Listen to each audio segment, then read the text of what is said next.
Hi, I'm Ariail. Thanks for tuning into my presentation, which I'm using as an opportunity to introduce still preliminary research and analysis that I hope to turn into a publication at some point.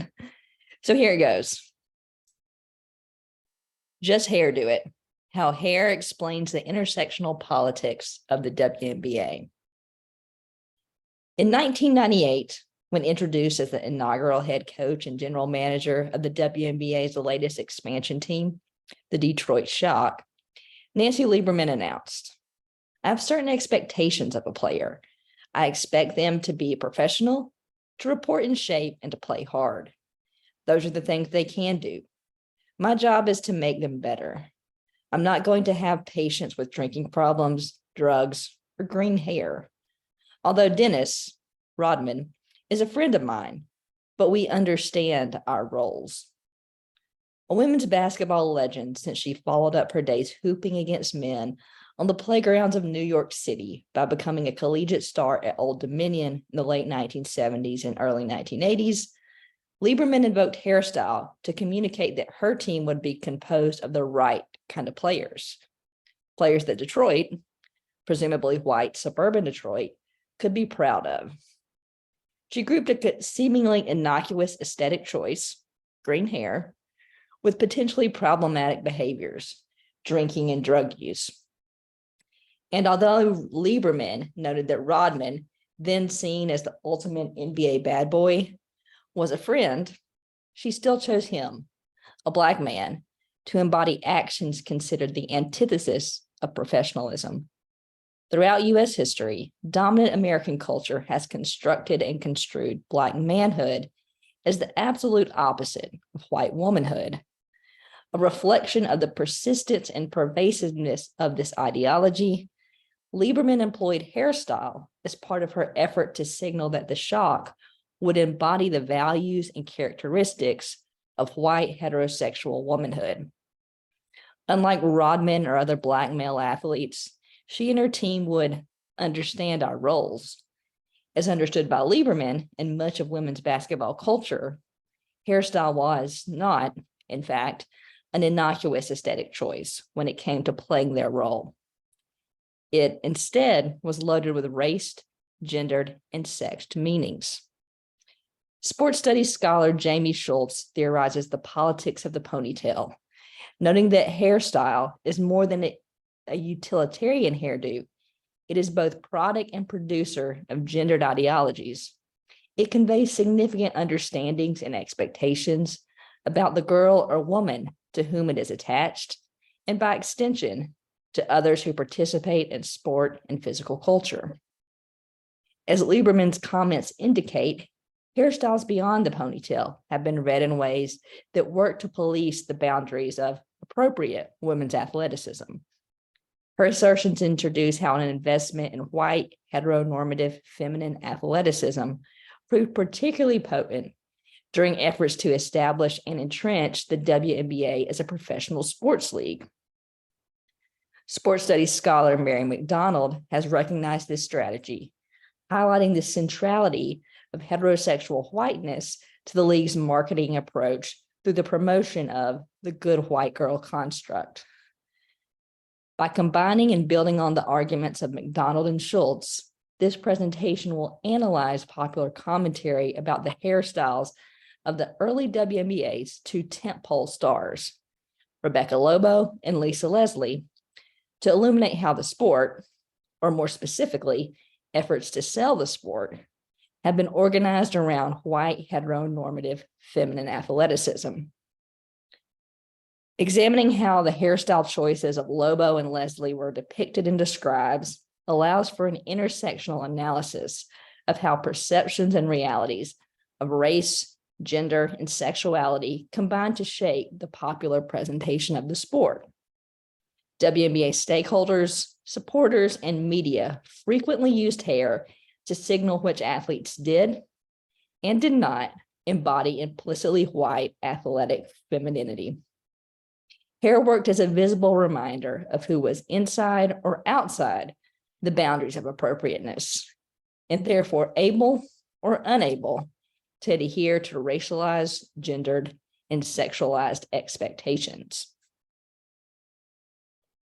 Ahead of the 1996 Olympic Games, USA Basketball, for the first time, prioritized its women's team, investing in a year-long training program and significant promotional efforts, not only to ensure that the team captured gold, but also to insert women's hoops into America's sports consciousness, and in turn, lay the foundation for a renewed effort for a professional league.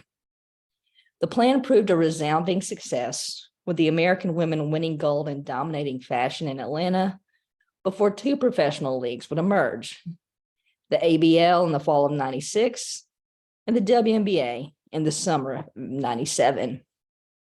Backed by the NBA, the WNBA was the favored league of the sport's prominent stakeholders, even as the ABL inked contracts with the majority of the members of the U.S. women's national team. Yet the WNBA arguably enticed the two players, Rebecca Lobo and Lisa Leslie, perceived as most desirable in terms of both ability and marketability.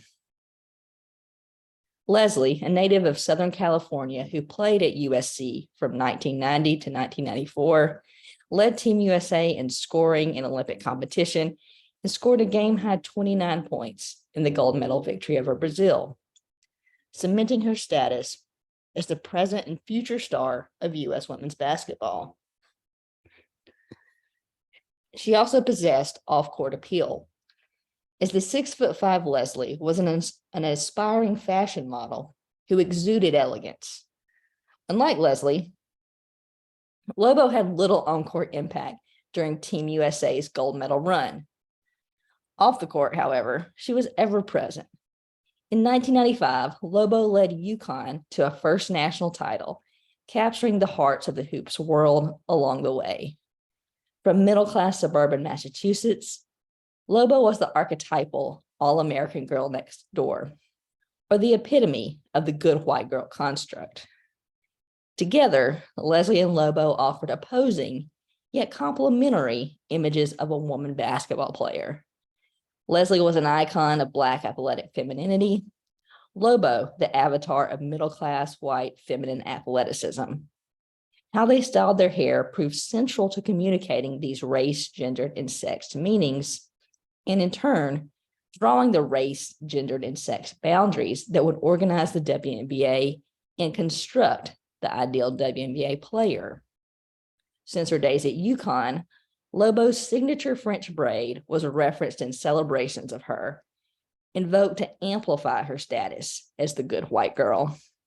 While Lobo's braid situated her in the center of the boundaries of appropriateness, Leslie's ponytail extension captured her complicated standing. Her ponytail extension allowed her to approximate the politics of the ponytail. Yet at the same time, Leslie's hair also was a reminder that she and Black women ultimately could not fulfill the white heteronormative feminine athletic ideal that Lobo easily embodied. The WNBA would launch June 21st, 1997 at the Great Western Forum in Los Angeles, featuring the hometown Sparks against the visiting New York Liberty. The Sparks' designated star was Leslie. Lobo served that role for the Liberty. Lobo's hair, of course, was styled in her signature braid. Leslie had her hair pulled back in a smart bun. The scene defined the image of the new women's professional basketball league for the masses. In the months leading up to this moment, the image of the league likewise carefully was scripted through Lobo, Leslie, and yes, their hair. A series of Reebok ads featuring Lobo, the brand that created a signature shoe for her, epitomized the vision of women's athleticism that the WNBA sought to communicate. In the words of an advertisement critic, the ad aimed to show that glamour and athletic excellence can gracefully mix. Images of Lobo's fitness, athleticism, and ambition, with her hair pulled back in a ponytail, were accompanied by scenes of her wearing pearls, with her hair down and straightened. In print ads for the shoes, Lobo sported her braid. While this imagery aimed to accentuate her white feminine athleticism, the commercial's narration made more blatant her unquestioned athletic appropriateness. She credited her mother with giving her permission to play basketball, a message to the league's ideal audience, normative white suburban families, that they too can and should encourage their daughters to hoop. Lobo similarly would serve as the face of the WNBA's sponsorship with Spalding, including at the official orange and white ball unveiling at Disney's Wide World of Sports in Orlando in the spring of 1997. Recounting the event, the Orlando Sentinel began by noting her shoulder-length dark brown hair had been hurriedly pulled back into a ponytail. In short, the politics of the ponytail were in full effect, with the lead of the article reminding of Lobo's whiteness and femininity by describing her effort to fix her hair and fulfill her promotional role. At the event, Lobo also held a shooting clinic for a local 11-year-old and under AAU team, the Little Matadors, many of whom, in all likelihood, sought to imitate Lobo with braided or ponytailed hair. To further inspire excitement for the forthcoming WNBA season among young girls like those on the Little Matadors, the WNBA partnered with trading card companies to produce cards featuring Lobo. Lacking any action shots of Lobo in her Liberty jersey, a pinnacle card depicted Lobo shooting a free throw with her hair down, straight and smooth. Rather than a more accurate attempt to simulate WNBA action, the trading card signaled the white femininity of Lobo. Most media understood and agreed with the WNBA's marketing message, promoting the league by emphasizing how it would represent a different brand of basketball, defined by values antithetical to those perceived to be embodied by the young Black men of the NBA. For example, a New York Magazine article previewing the upcoming Liberty season titled "The Anti-Knicks" described WNBA players as skillful, experienced athletes who also possess updated feminine virtues. They're modest, they pass generously as well. They don't fight. They are like the Jane Austen characters we've been seeing in the movies lately, strong-willed, powerful, and purer than everything and everyone around them. The WNBA so successfully associated itself with white suburbia that one of the repeated questions about the league was whether it could survive in urban cities, presumably Black and diverse, or whether it would be better situated for success if teams were located in suburban areas, closer to white suburbanites and their daughters. Of course, the majority of WNBA players were Black women. How would they fit into a league that had wed itself to images and associations of white, heteronormative, feminine athleticism? Enter Lisa Leslie. Leslie radiated Black femininity, so much so that when she was not on the hardwood, she often was on the catwalk or in front of a camera, simultaneously pursuing a career as a model. How she styled her hair was central to reconciling Black women's place in the WNBA's organizing vision, underscoring how Black women could approximate idealized feminine athleticism. As repeatedly recounted in profiles of Leslie, she only reluctantly embraced the game as a tall young girl because of the perceived incompatibility between the sport and her femininity.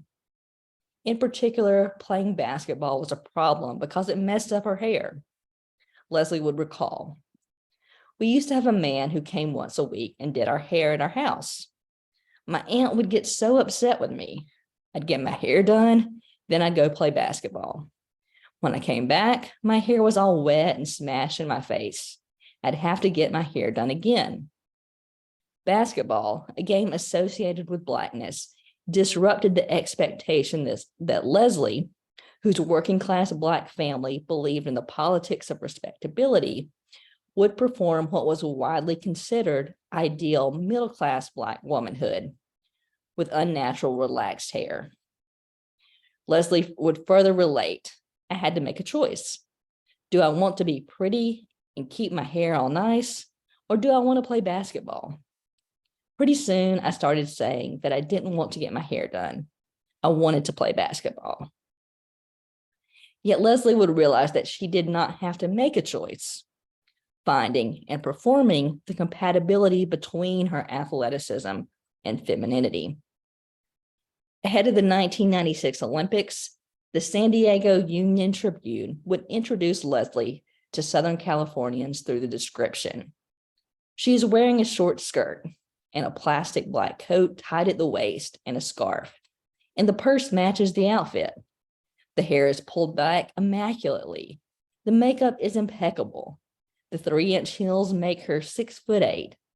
Leslie loves this: the clothes, the hair, the makeup, the shoes. As Deneen Milner would explain in the New York Daily News after the 96 Olympic Games, nope, femininity in sports were never synonymous for me. But Lord knows the minute I saw gold medal Olympic basketball player Lisa Leslie in a miniskirt, high heels, her hair all done, I had to cock my head to the side and reevaluate this thing.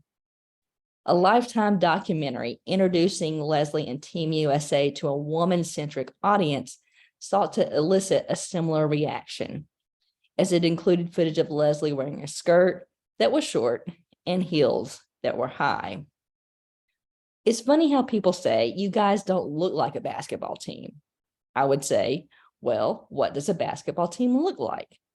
They expect us to come out with our shorts on, our shirts hanging out, and these big baggy pants. Well, not today anymore, Leslie would explain. Black women in general, and especially Black women who play sports, historically have been stereotyped as masculine and subject to suspicions about their sexuality.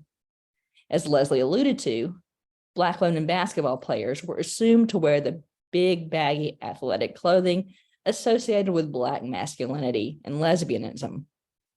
The image Leslie crafted and the image of her that was promoted was implicitly intended to ease these fears. Her modeling aspirations, emphasized in coverage of her surrounding the Olympics and WNBA, served to silence any doubts about her appropriate womanhood.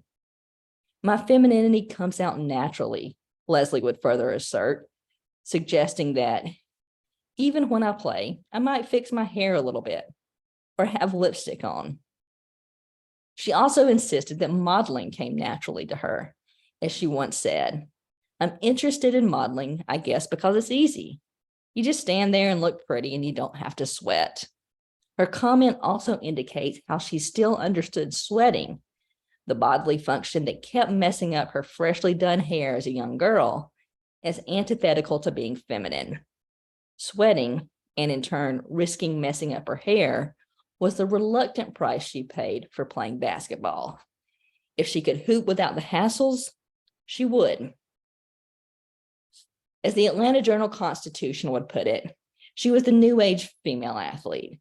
If Lobo was promoted in ways to evoke the all-American girl next door, Leslie was the modern woman athlete, where basketball represented only one of her interests and talents. Critically, however, Leslie's hairstyles also served to remind of her Blackness and the ultimate inability of her, or the other Black women of the WNBA, to uncontestedly fulfill the ideal that Lobo so effortlessly exemplified. So that's all I've got for you guys today. I look forward to hearing feedback in our subsequent conversation. Thank you.